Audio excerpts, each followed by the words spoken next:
everyone, and welcome to the All It Takes to Goal podcast, the best place in the entire world, including all of Canada, to learn how to build new thoughts, new actions, and new results. I'm your host, John Acuff, and today we're going to talk about four specific things. Number one, interruptions. Anyone else deal with interruptions in their life? You've got a plan, and then there's an interruption. Number two, what do you do when you're overwhelmed? When you've got more than you can possibly get done, what do you do with that feeling of being overwhelmed? Number three, long goals. If you have a big goal that you want to accomplish, how do you accomplish it? And number four, day jobs. We're going to talk about what do you do if you have a dream you're working on, but you've got a day job? How do you balance both? That's what we're going to talk about, those four things. But first, before we get into that, let's hear a quick word from the sponsor of today's episode. When my book soundtracks came out, one reaction really surprised me. Parents across the country started asking me, do you have a version for teenagers? They say, you know, John, if I could have changed my mindset at that age, my entire life would have been different. Why did they say that? Because when it comes to the life you want, mindset is everything. When you're young, your entire world is made of new. You're a movie that's barely started, a notebook with blank pages in it, a song that hasn't hit the chorus yet. You have your whole life ahead of you. The crazy thing is, your future life is directly impacted by your mindset. Positive or negative, your thoughts matter. They can work for you or against you. In fact, a single repetitive thought believed when you're a teen can change the course of your entire life. The good news is you get a choice when it comes to those internal soundtracks. That's why I wrote my newest book, Your New Playlist, with my two teenage daughters. It's written for teenagers, by teenagers, to help them create new thoughts that will turn into new actions and lead to new results. Help your teen design a playlist and tap into the superpower mindset by pre-ordering a copy of Your New Playlist wherever you like to buy books, or you can even read the first two chapters for free at acuff.me/playlist. All right, let's jump into today's episode. Those four things I mentioned feel a little different, right? They don't feel like they're related. Interruptions, overwhelming feelings, long goals, day jobs. So why are we talking about those four things? We're talking about those four things because people recently asked me questions about exactly that. I do this thing called challenges. I like to do online challenges where I teach for 5 days for free in a private Facebook group, and I share ideas, topics, things that I'm seeing people deal with. And then we have a VIP room that we answer questions in. So I'll teach for like half an hour to an hour, and then there's a VIP room where people come in and ask specific questions about things they're dealing with. It's super, super fun. We've got another one coming up in September about bravery. It's 100% free. So if you want to sign up, it's just acuff.me/challenge. acuff.me/challenge. We're going to do another one. It's a ton of content. I love just turning on a fire hose of content. That's one of the things that I really enjoy as a writer, as an idea curator, as a guy who loves to roll around in concepts. I get to do that today. Matter of fact, today I'm headed to a speaking gig in my city. It's always fun when it's a hometown gig. I get to go down. It's a Friday when I'm recording this, which means I'm going to be battling a lot of bachelorette parties. Like, it's a Friday in Nashville and I have to go downtown, which means I'm going to have to like push my way through a lot of Becky's to get to my spot. And the gig is at the JW Marriott, which I love. It's a beautiful hotel here in Nashville, kind of overlooks the main strip of Nashville, if you will. And I've done maybe a dozen events in the JW Marriott. I just want them to get like a red bat phone that they call me up and they're like, hey, the other speaker canceled. It's a trucking event. Go. And then I just get in my car and I go down. I'm like, let's go, let's talk, And I actually did an event for truckers in the JW Marriott. That's why truckers are fresh on my mind. But I can't wait for today because I get to share ideas. And that's what the goal of this podcast is me sharing ideas. So in today's episode, I'm going to address those four topics because I see a lot of people asking questions about those. And we're going to jump off with actual questions. If you're watching this on YouTube, we're putting all the episodes on YouTube now. Have you guys heard of YouTube? I think it's gonna be pretty popular. I'm seeing a lot of people seem to like they enjoy videos. I think that's going to be helpful in the future. People are going to get into video. I'm like 10 years too late to video, and I'm getting like reels. I'm doing more with reels. Like I feel very much like an old man raging against the sea about like, oh, video, but I'm into video. So if you're watching this right now, you see me holding up a piece of paper. This piece of paper is a bunch of questions. If you look, there's a ton of questions on here. And so what I do is in this hour VIP session, I answer people's specific question. Now, I want to start with topic number one, interruptions. Every life is full of interruptions. Your life right now is full of interruptions. And Wendy asked a specific question about that. Here's what Wendy said. Wendy said, I have a special needs child, so I get interrupted often as I work from home. And then it's super hard for me to get back on track. Since interruptions are going to happen, that's a good call, Wendy, do you have suggestions for how to keep them from throwing me off for the next few hours or possibly the rest of the day? Everyone listening right now has had one of those moments where you had your plan, you had everything laid out, you were good to go, and then you have an interruption. There's something that surprises you, something that knocks you off course. So what do you do in those moments? Well, the first thing I think you and I need to do is what I call a ginger moment. You need to create a ginger moment. What do I mean by that? Well, when you eat sushi, there's ginger included. And some people think, oh, well, that's part of the sushi. It is, but the specific reason the ginger is there when you have sushi is to cleanse your palate between bites. So you have some bite, you have some crazy like volcano roll or like some, pretty run-of-the-mill spicy tuna or California roll, whatever. You have a bite of sushi, and then you're going to switch to a different type of sushi. And so the ginger is there to kind of wipe out the other one, to go, let's cleanse the palate, let's start over, let's begin a new bite of sushi so that you can actually appreciate it. So all the sushi doesn't just run together. And you need to do the same thing when you get interrupted. When you're working on something that matters to you, and a kid comes in, a boss pops his head or her head over the cubicle, you get a phone call, whatever it is, you need to reset. You need a ginger moment. So what does a ginger moment look like? Well, if you work from home, like Wendy does, like I do, like a lot of us do, walking around the neighborhood for 10 minutes can reset you. It can bring you back to, okay, I had an interruption. I'm having a hard time resetting, so I'm going to go find a ginger moment. It can be walking to the mailbox and getting your mail. It can be walking to the break room if you're at work and getting a drink of water. It can be anything that helps you reset to go, okay, it's time to begin again. I've reset with a ginger moment. That's the first thing you need to do. If you get interrupted, think about what for me is a good ginger moment. What's going to help me get back in my game? The second thing that I said to Wendy that I'd say to you is, how are you scoring yourself? You see, often we score ourselves really, really specifically, especially with work from home. We go, okay, I need to get a perfect 8 hours in, or I need to get a perfect 9 hours in, or I need to get perfect focus time. And then we never admit the environment we're in. It was just summer. We've just come through summer. Summer's hard if you work from home. Like summer is a challenging transition. It is for me because all of a sudden your kids that are in school are no longer in school. And if you tell a kid, hey, I really need to be focused, I'm putting a little sign on tell a toddler that. A toddler is going to laugh in your face and be like, oh, let me respect your work boundaries. I didn't read the sign that said, Mom's in a meeting, please don't come in.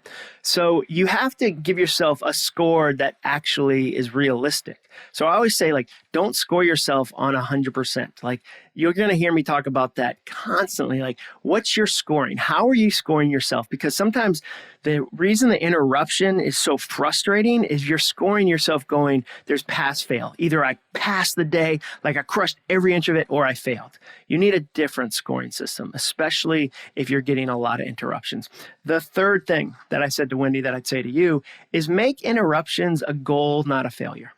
Think about it this way. If you say, okay, I'm going to actually focus on getting better at how I handle the interruptions. I'm going to make that one of my goals, not just, oh, I'm so frustrated, it was a failure. What if you said, okay, I'm going to find a way to reset faster than I ever have before. I'm going to watch how long it takes me to get back into the zone, and I'm going to make that a goal. I'm going to make my attitude when I get an interruption a goal. I'm going to react positively to people that interrupt me. I'm going to work on that. Make the interruption a goal so you can actually be deliberate about it, actually change it versus just going, I'm frustrated, I'm mad. Make it part of your day. You shouldn't be surprised by the interruption. You can get better at interruptions. I think all too often we don't put enough goals in other parts of our life, and we don't benefit from all the benefits that a goal offers. So make the interruption a goal and say, okay, can I react differently? Can I be more positive? Can I change how my face looks when I get interrupted? I don't have a poker face. Like if somebody interrupts me, it is very clear what I'm thinking. And so can I work on how my face looks? Can I work on how fast I get back into the zone? Can I work on anticipating some of the interruptions? If you get the same type of interruption 10 days in a row, you shouldn't be surprised day 11. You shouldn't be like, wow, I had no idea. Like that's really fascinating that 11 times in a row. You can get better at the interruption. So that's the first thing I'd say. The first topic, interruptions. How do you handle them better? First thing, look for ginger moments. Second thing, how are you scoring yourself? Third thing, can you make the interruption a goal, not a failure? Second topic, feeling overwhelmed. Anyone listening right now feel overwhelmed? Anyone have more to do than they can possibly get done? Well, that's exactly the question Ryan asked. Ryan said, I often get overwhelmed with all the things that can be done in a day. Be a good spouse, parent, put in a 9-hour workday, cook, exercise, throw out the rotting pumpkin on the porch. I love that he mentioned that one specifically because we all have some form of a rotting pumpkin like in our house. Like it doesn't have to be an actual pumpkin, but it's something that you've been putting off. I know for us in the garage, my daughter came home from camp probably 2 weeks ago, and her sleeping bag is still in our garage, and the sleep pad is still in our garage, and we walk over it every time we go to the car because nobody wants to pull the attic stairs down and climb into the attic because it's summer in the South and the attic is like 10 million degrees.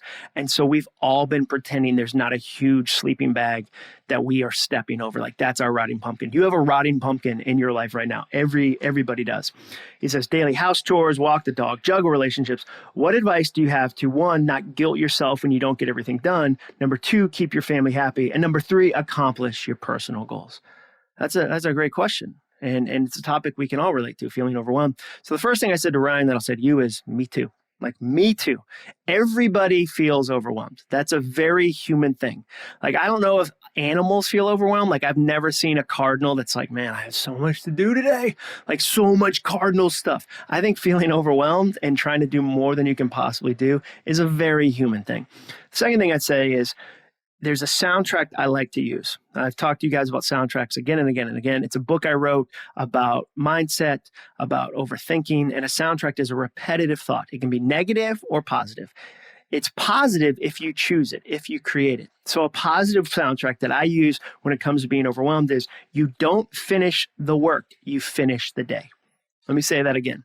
You don't finish the work, you finish the day. Here's what I mean by that.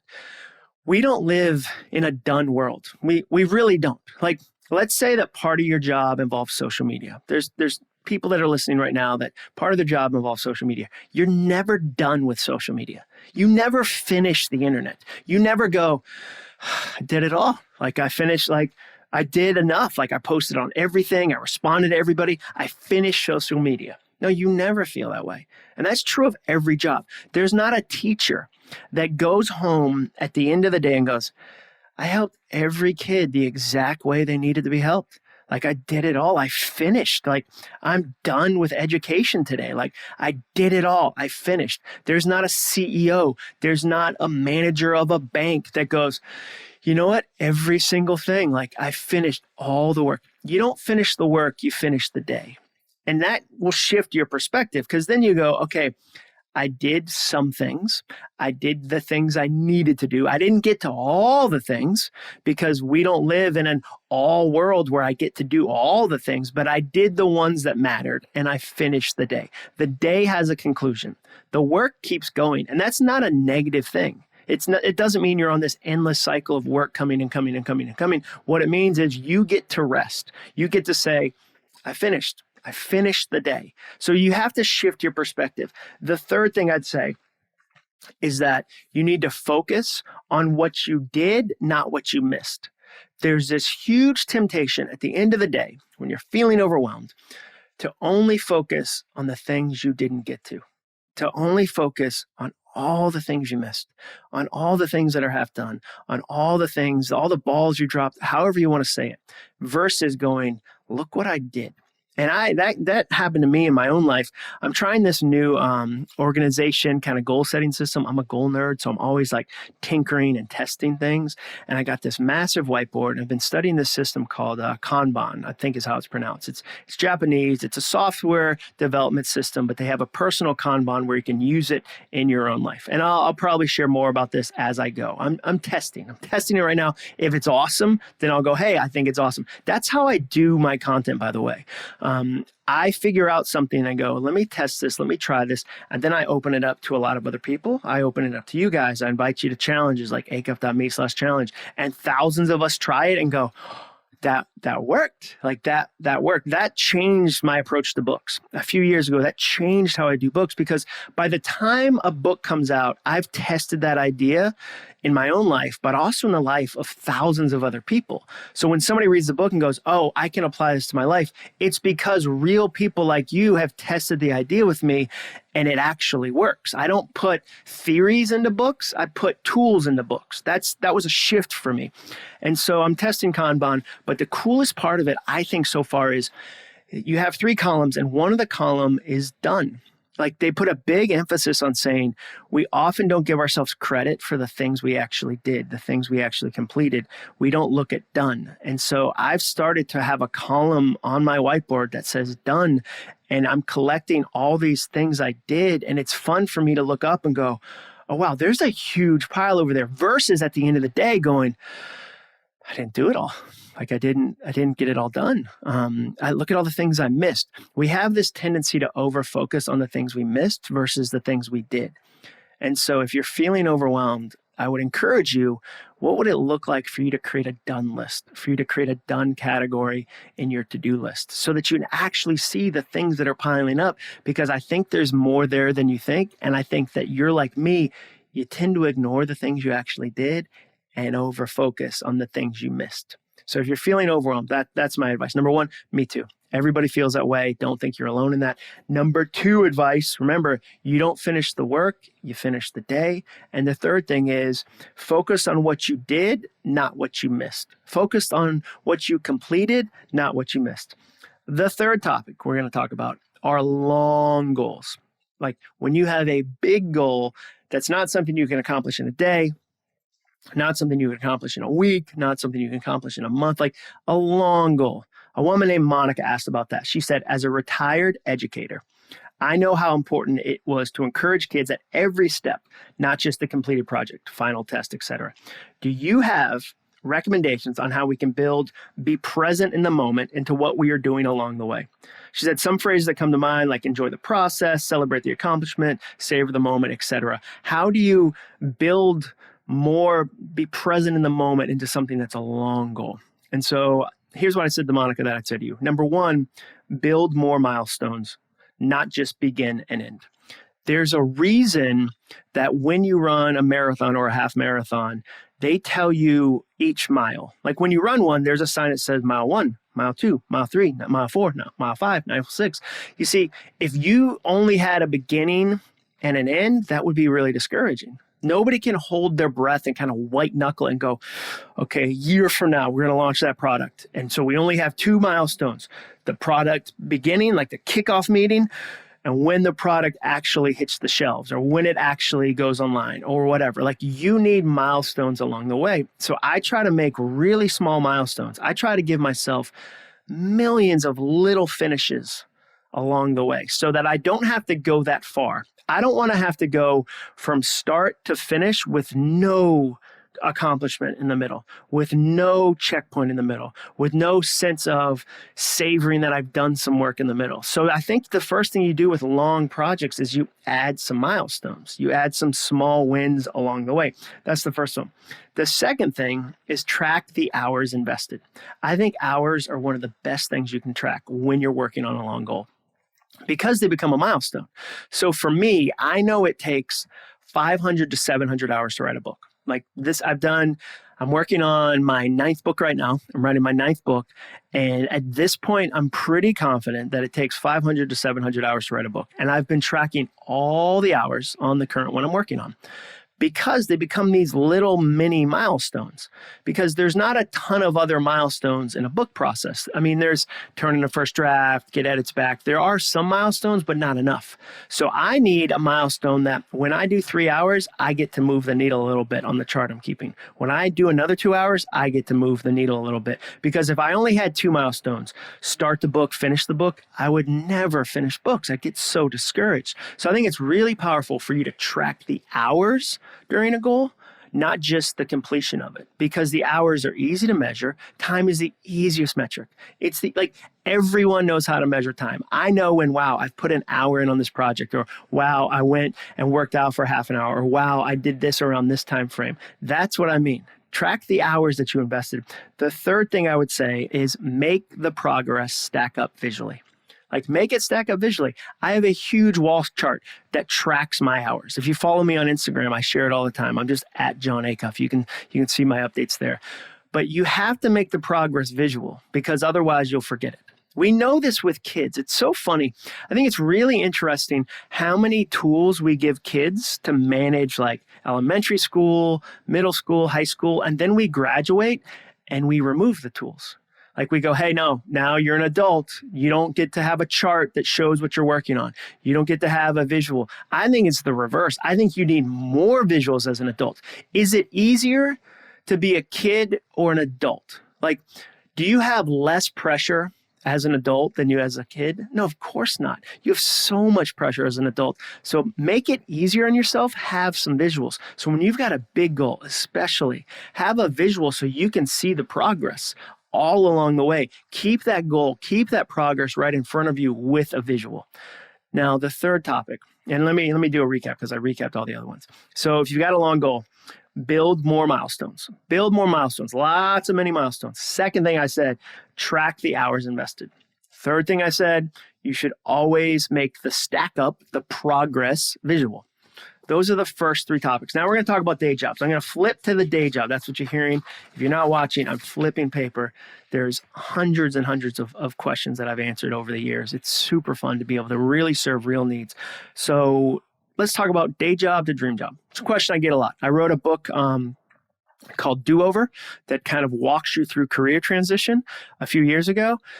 But Elliot asked a really great question about his day job. He's got a day job, wants a dream job. There's a lot of people right now listening that are like, okay, what would it look like for me to transition to something I really want to do? Here's what he says. He said, my goal is to become a pro stand-up comedian. It's a long road with no guarantees of success. I have a day job that I don't like with no room to move up. I focus most of my energy on becoming a better comedian. I've become pretty good after 7 years of dedication. Way to go, putting in that work. But becoming a pro still seems far off.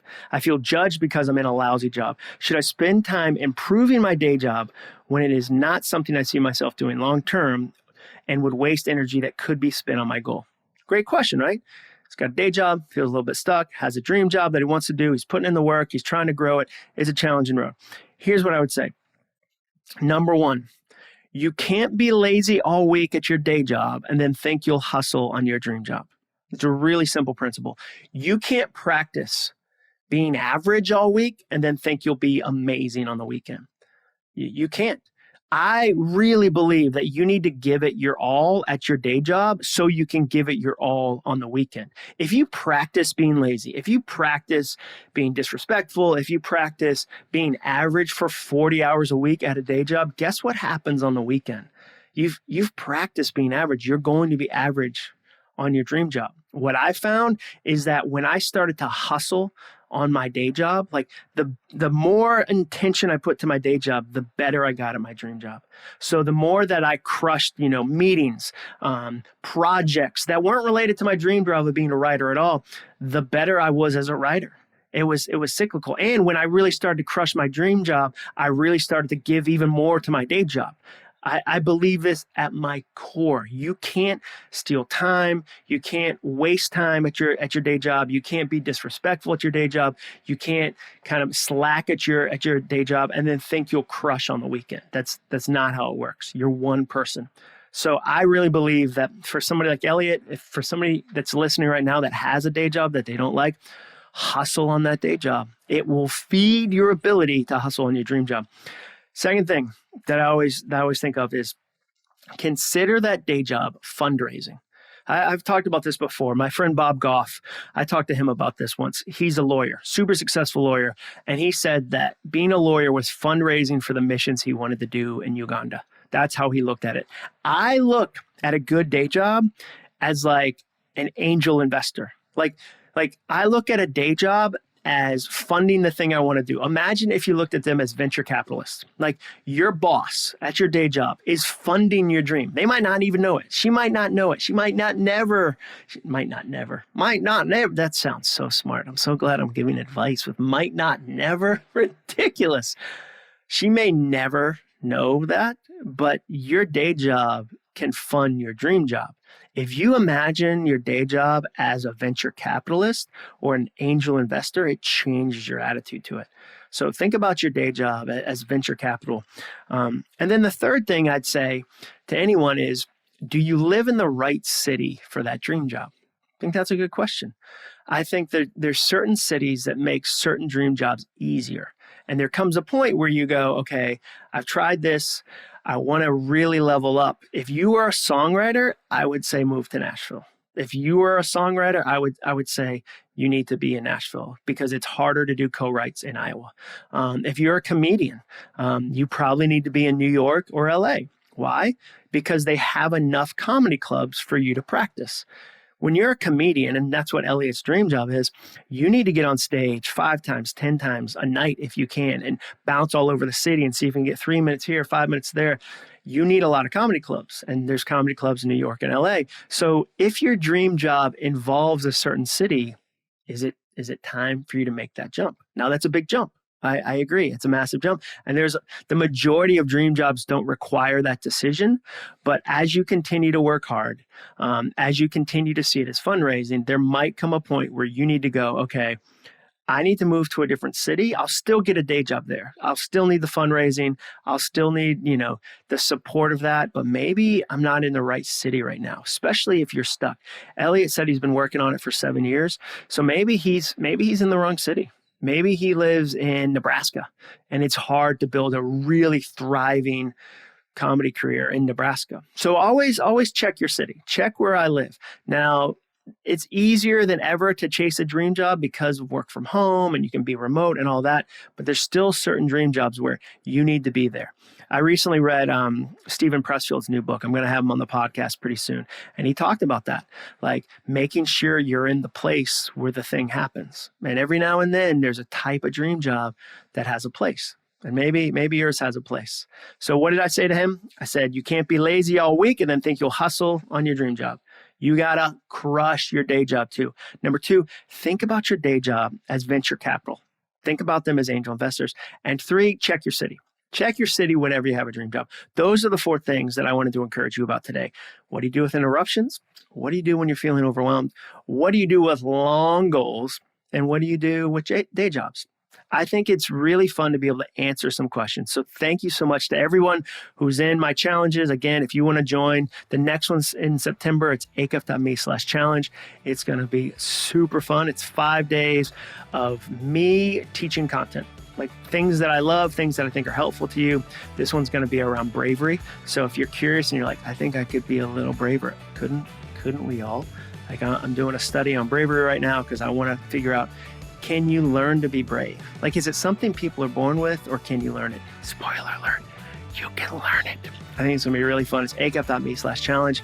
Thank you so much for listening to today's episode. We'll put any links in the show notes as always. And thank you for the reviews. You guys write amazing reviews. They're super encouraging. So please subscribe, follow, whatever the kids are saying these days. And please write a review. And remember, I'll see you next week. And all it takes is a goal. And don't forget, you can pre-order a copy of your new playlist anywhere books are sold, or you could read the first 2 chapters for free at acuff.me/playlist. That's acuff.me/playlist. Thanks for listening. To learn more about the All It Takes Is a Goal podcast and to get access to today's show notes and exclusive content from John Acuff, visit acuff.me/podcast. Thanks again for joining us. Be sure to tune in next week for another episode of the All It Takes Is a Goal podcast.